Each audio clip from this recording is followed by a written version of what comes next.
बिस्मिल्लाहिर्रहमानिर्रहीम। महताब हैदर एक नए एपिसोड के साथ आपकी खिदमत में हाजिर है और ख़बरें मैंने शेयर करनी है दो आपके साथ, और दोनों बड़ी इम्पॉर्टेंट डेवलपमेंट्स हैं जो कि मैं समझता हूँ कि जो लोग पाकिस्तान की इकॉनमी के बारे में जानना चाहते हैं उनको इन चीज़ों के बारे में पता होना चाहिए। तो वो बुनियादी चीज़ें और इन्फॉर्मेशन उनके पास होगी तो वो ज़्यादा बेहतर अंदाज में एनालिसिस कर सकते हैं। सबसे पहले तो पाकिस्तान में जो चीज़ सबसे ज़्यादा लोगों को मुतासर कर रही है वो महंगाई है। तो महंगाई की जो बुनियादी वजूहात हैं उन वजूहात में से एक सबसे बड़ी वजह ये है कि पाकिस्तान में जितने इम्पॉर्टेंट सेक्टर्स हैं और बड़े सेक्टर्स हैं उनके अंदर एक अनहोली नेक्सस और गठजोड़ है। उस गठजोड़ के नतीजे में वो पूरी मार्केट को मैनिपुलेट करते हैं और मैनिपुलेट करके पाकिस्तान के लोगों के खून पसीने से जो उन्होंने कमाए होते हैं पैसे वो डाके के ज़रिए अपनी जेबों में डाल लेते हैं।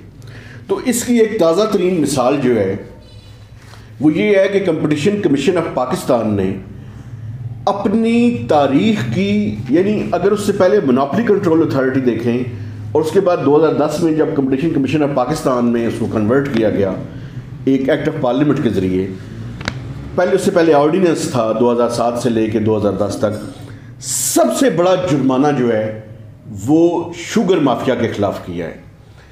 अब मैं उसकी अमाउंट पहले आपको बताता हूँ। उससे पहले एक दिन पहले फाइनेंस मिनिस्टर ने अपनी ब्रीफिंग की और उन्होंने एक लफ्ज़ इस्तेमाल किया टूथलेस का, कि सीसीपी एक टूथलेस इदारा है। मैं उसकी वजूहात और उसके बैकग्राउंड में जाऊंगा कि ये उन्होंने लफ्ज़ क्यों इस्तेमाल किया। उससे अगले दिन सीसीपी ने एक मेजॉरिटी के साथ एक 5 रुकनी बेंच था, 3 लोगों ने इसके हक में और 2 ने इसके ख़िलाफ़ फैसला दिया। लेकिन ये बड़ा हिस्टोरिक डिसीजन है। इसके मेरिट और डीमेरिट्स में तो मैं किसी टाइम बाद में बात करूँगा। लेकिन जो जुर्माना किया है शुगर माफिया के ख़िलाफ़, जिसमें PSMA Pakistan sugar mills association और 81 जो यूनिट्स हैं शुगर के, उन पे अभी तक की जो टर्नओवर की इनके पास इंफॉर्मेशन थी वो 51 यूनिट्स की थी। तो उन पे 44 अरब रुपए का जुर्माना किया है जो कि तकरीबन $265 मिलियन बनते हैं। ये बेसिकली PSMA, ये उसकी कॉपी मेरे पास जो है वो मौजूद है और इसमें ये बताया जाता है कि ये जो पेनल्टी है ये PSMA और जितने भी यूनिट्स हैं उनमें उन पर 75 मिलियन रुपए, टोटल 4 एलिगेशंस हैं जिनकी बुनियाद पे उनके ऊपर जो है वो पेनल्टी लगाई गई है। तो इस तरह एक यूनिट के ऊपर तकरीबन 300 मिलियन रुपीस की पेनल्टी जो है वो सीसीपी ने लगाई है। और इसमें कौन कौन से नुकात हैं जिनकी बुनियाद पे लगाई गई है। ये है कि facilitating and collecting commercially sensitive stock information, कि ये जो शुगर मिल्स थी और एसोसिएशन समेत इन्होंने शुगर की स्टॉक के बारे में एक दूसरे के साथ डिस्कशन की। और जो सीसीपी की इन्वेस्टिगेशन थी उसके बारे में मैं आपको बताऊं कि सीसीपी ने इनके दफातर पर छापे मारे और जो रिकॉर्ड कलेक्ट किया उसके नतीजे में पता चला कि इन्होंने एक व्हाट्सएप ग्रुप बनाया हुआ है जिसमें रोज़ाना ये एक दूसरे की स्टॉक के बारे में इंफॉर्मेशन लेते हैं और कितनी रिलीजेंस करनी है ये भी सब कुछ तय होता था।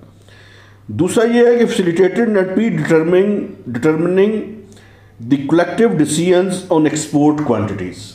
अब ये देखें ना, इन सब ने मिल के गठजोड़ के ज़रिए हुकूमत को कहा, और बड़ी माशाल्लाह लायक हुकूमत है, उसने मान भी ली उनकी बात कि इतनी क्वांटिटी उनके पास अवेलेबल है और वो क्वांटिटी उनको एक्सपोर्ट करने की इजाज़त दी। और उसके नतीजे में ये हुआ कि डोमेस्टिक मार्केट में एक तो वहाँ पे सब्सिडी ली उन्होंने और दूसरी तरफ डोमेस्टिक मार्केट में प्राइसेस को बढ़ा दिया। और उसके बाद क्या है, for fixing the quantities of both the 2019 and 2010 20 USC tender, utility stores corporation के जो टेंडर्स थे, उन पे 20 यूनिट्स के ऊपर 75 मिलियन रुपए की पेनल्टी लगाई गई है। 20 यूनिट्स के ऊपर 75 मिलियन रुपए की पेनल्टी लगाई गई है। और उसके बाद क्या है, for fixing the quantities of both the 2019 and 2010 20 USC tender, utility stores corporation के जो टेंडर्स थे उनमें भी उन्होंने अपने कोटे मुख्तस करके वहाँ पे टेंडर्स किए और उसके नतीजे में वहाँ पे यूटिलिटी स्टोर को अपनी मुहैया की चीनी। अब इसके नतीजे में हुआ क्या? उसके नतीजे में हुआ ये कि 5% जो रिस्पेक्टेड टर्नओवर था 2019 का, वो सिंध, KPK और पंजाब की मिलों पे लगाया गया 2012 से लेके 2020 तक, और 7% 2019 के एनुअल टर्नओवर के ऊपर हर मेंबर जो पंजाब के अंदर लोकेटेड था उसके ऊपर भी 2012 से लेके 2020 तक लगाया गया। तो अभी तक 51 या 55 मिलों का टर्नओवर जो है वो CCP के पास अवेलेबल था। तो ये 44 अरब की अमाउंट है, ये भी बढ़ जाएगी। अब फाइनेंस मिनिस्टर ने टुचलेस कहा, तो उसकी मैं वजह बताता हूँ आपको कि उन्होंने क्यों कहा। चूँकि हुआ ये है कि आज तक जितने भी शुगर, सीमेंट और बाकी पावरफुल सेक्टर्स के ख़िलाफ़ CCP ने डिसीजन किया है, तो वो उस डिसीजन के ख़िलाफ़ हाई कोर्ट में चले जाते हैं और वहाँ पे स्टे ऑर्डर ले लेते हैं। तो CCP ने अभी तक कोई मेजर अमाउंट आज तक रिकवर नहीं की। लेकिन मैं यहाँ पे एक और बात भी करना चाहता हूँ, और वो इस मुल्क की आला अदलिया से है के बारे में है। इस मुल्क की सुप्रीम कोर्ट और जो मुअज़्ज़ज़ हाई कोर्ट्स हैं और उसमें जो बैठे हुए जजेस हैं, मुझे अगर इसको तौहीन अदालत ना करार दे दें, मेरी रिक्वेस्ट है कि ना करार दे दें, लेकिन मेरी ज़िम्मेदारी है कि मैं आपके सामने रियलिटी बयान करूं। वो ये है कि देखें, अगर 5-5 साल तक आप स्टे ऑर्डर्स को चलाएंगे और वो भी इन ताकतवर माफिया के इमाम पे चलाएंगे, तो ये पाकिस्तान के अवाम के साथ बड़ी ज़्यादती है, ये पाकिस्तान के लोगों के साथ बड़ी ज़्यादती है। आप फैसला करें, जो भी फैसला आप करना चाहते हैं आईन और कानून के मुताबिक, लेकिन ये कौन सी जस्टिफिकेशन है कि 5-5, 6-6 साल आप स्टे ऑर्डर्स पे चलाते रहें और इन पावरफुल लोगों के इमाम पे चलाते रहें, और एक ऐसे वक्त में चलाते रहें कि जब पाकिस्तान में बहुत से लोग केस सुने बगैर अदालतों की वजह से उसके अंदर बैठे हुए हैं, जेलों के अंदर बैठे हुए हैं। ये पावरफुल माफियाज के केस आप सुनते हैं सिर्फ, और इन्हीं के हक में फैसले देते हैं। तो फिर हम तनकीद करेंगे, बिल्कुल करेंगे तनकीद आपके ऊपर, इसलिए कि इस मुल्क में हॉलीकॉस्ट के साथ इस तरह का रवैया नहीं रखा जा सकता कि हम उनके ऊपर तनकीद भी ना करें। और वो भी आप देखेंगे, मसला ये है कि ये जितने भी पावरफुल लोग हैं, 5-5, 6 साल इनको स्टे ऑर्डर्स दिए जाते हैं और स्टे ऑर्डर्स चलते रहते हैं। किस बुनियाद पे आपने स्टे ऑर्डर्स उनके दिए हुए हैं? लोगों के साथ ज्यादती नहीं है, जिन लोगों के जेबों से अरबों रुपए ये खा के चले गए हैं और डकार भी नहीं मारते उसके ऊपर, और आप उनको स्टे ऑर्डर दे देते हैं। क्यों देते हैं स्टे ऑर्डर? सुप्रीम कोर्ट के ये भी इंस्ट्रक्शंस है कि 6 महीने से ज़्यादा जो है वो स्टे ऑर्डर नहीं होना चाहिए। अगर सुप्रीम कोर्ट की इंस्ट्रक्शंस नहीं भी हैं तो आप मुझे बताएं कि ये क्या जस्टिफिकेशन है कि सालों जो है वो स्टे ऑर्डर को चलाया जाए? डिसीजंस क्यों नहीं करते? ये पाकिस्तान के लोगों के साथ ज्यादती है, मैं समझता हूँ, और पाकिस्तान के लोगों को ये वजह समझनी चाहिए जिसकी वजह से ये माफियाज जो हैं वो पावरफुल हैं। आप स्टे ऑर्डर्स पे ना चलाएं, आप फैसला करें, जो भी फैसला आपने करना है जो आइन और कानून के मुताबिक है। मैं ये नहीं कहता कि हो सकता है उनकी जस्टिफाइड हो कि उन्होंने जो है वो प्राइसेस बढ़ाई हो, लेकिन फैसला करें ना। आपके पास एक फैसला आया हुआ है, आप उसको लिंगर ऑन किए जा रहे हैं और सालों किए जा रहे हैं, और इनको मौका दे रहे हैं कि ये पाकिस्तान के लोगों की जेबों पे डाका डालें। 50 रुपए की जो चीनी थी वो 105 रुपए की, 110 रुपए की बेचें। क्यों बेचें? मैं समझता हूँ कि ये पाकिस्तान के लोगों के साथ ज्यादती है जिसमें आप भी मुलविस हैं, और आपको इसके बारे में डिसीजंस करने चाहिए।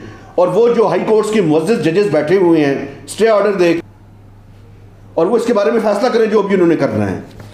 एक तो ये बात थी कि जिसकी वजह से जो है वो पाकिस्तान के लोगों के साथ ये ज्यादती हो रही है। दूसरी जो बात मैंने आपसे करनी है वो ये है कि FBR का आप देखें, FBR का डेटा सेंटर जो है वो हैक हो जाता है। किस तरह के सेफ्टी प्रोटोकॉल्स लगाए हुए हैं आपने? अभी तक आप ये दावा कर रहे हैं कि पाकिस्तान के वो जो टैक्स पेयर्स हैं उनका डेटा जो है वो हैक नहीं हुआ, लेकिन आपके ये सेफ्टी प्रोटोकॉल्स हैं उनके ऊपर ये सवालिया निशान है। तो इसलिए इसके बारे में बिल्कुल इन्वेस्टिगेशन होनी चाहिए और उसके बारे में बिल्कुल क्लियर कट जो है वो बात होनी चाहिए। कल एक मेरी बड़े इंपॉर्टेंट बंदे से बात हुई, वो कह रहे थे कि मैं 7 घंटे वहाँ पे बैठा रहूँगी FBR में और हमने सारी चीज़ों को कंट्रोल कर लिया है, SYA का कोई प्रॉब्लम रहती है जिसके बारे में वो बताना नहीं चाहते थे। लेकिन आप 7 घंटे बैठे रहे या 14 घंटे बैठे रहे, ये ब्रीच हुई क्यों है? और पाकिस्तान के लोगों का, सबसे इंपॉर्टेंट लोगों का डेटा वहाँ पे पड़ा हुआ है और सबसे बड़ा डेटाबेस है। अगर उसकी हैकिंग की जा सकती है, बड़ी ही इंपॉर्टेंट चीज़ है ये। इसके बारे में बिल्कुल इन्वेस्टिगेशन होनी चाहिए और उसके बारे में पता होना चाहिए कि बुनियादी तौर पर प्रॉब्लम कहाँ हुई है। तो ये 2 डेवलपमेंट्स थी जिनके बारे में मैंने आपसे बात करनी थी, इस उम्मीद के साथ कि आप हमें हमारी जो वीलॉग और जो इंटरव्यूज़ हैं उनको फॉलो भी करेंगे और उन पे कमेंट्स भी करेंगे, लाइक भी करेंगे और शेयर भी करेंगे। तो महताब हैदर को नई वीलॉग तक इजाज़त दीजिए। खुदा हाफिज़।